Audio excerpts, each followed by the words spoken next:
This is the news in brief from the United Nations.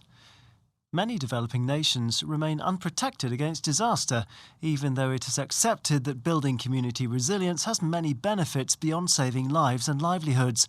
That's the message from the UN Secretary-General, who on Wednesday, the International Day for Disaster Risk Reduction, urged greater international solidarity for the many countries that are unable to protect themselves. Weak governance, growing poverty, biodiversity loss, collapsing ecosystems and unplanned rapid urbanization are all interconnected drivers of disaster risk, said Antonio Guterres. Just 24 hours advance warning of a storm or heat wave could reduce damage by 30%, he said, before insisting that providing help for small island developing states was a question of survival, as they faced warming oceans, rising seas and intensifying storms. Echoing that message, the UN Office for Disaster Risk Reduction issued new data on Wednesday showing just how little has been invested in protection measures globally. For every $100 spent on disaster-related development aid, only 50 cents have gone towards protecting communities from the impact of catastrophe, the UN Office said. It added that out of the $133 billion spent on disaster-related activities between 2010 and 2019, only $5.5 billion was spent on preventing or reducing the risk of an emergency.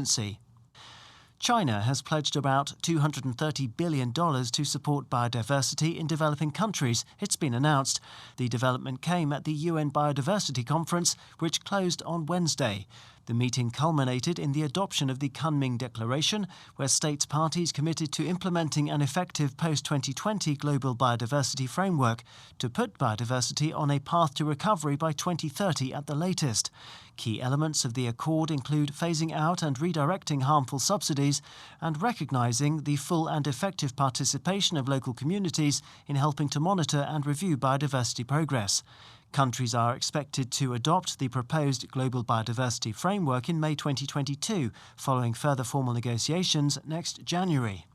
To Paraguay now, and a UN Rights Committee ruling on Wednesday that the authorities failed to protect indigenous peoples' land from toxic contamination linked to commercial farming. In its decision, the UN Human Rights Committee detailed how the intensive use of banned pesticides to produce soybeans had killed livestock and affected harvests of people belonging to the Campo Agua indigenous community in the eastern district of Curaguati. The area's hunting, fishing and foraging resources had also been impacted, the UN panel said, adding that waterways had been contaminated, harming people's health. The disappearance of these natural resources had also led to the loss of traditional knowledge, the Human Rights Committee said, adding that ceremonial baptisms were no longer possible because the raw materials no longer existed.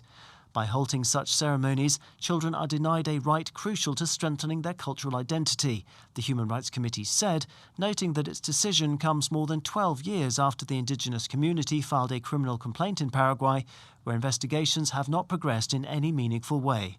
Daniel Johnson, UN News.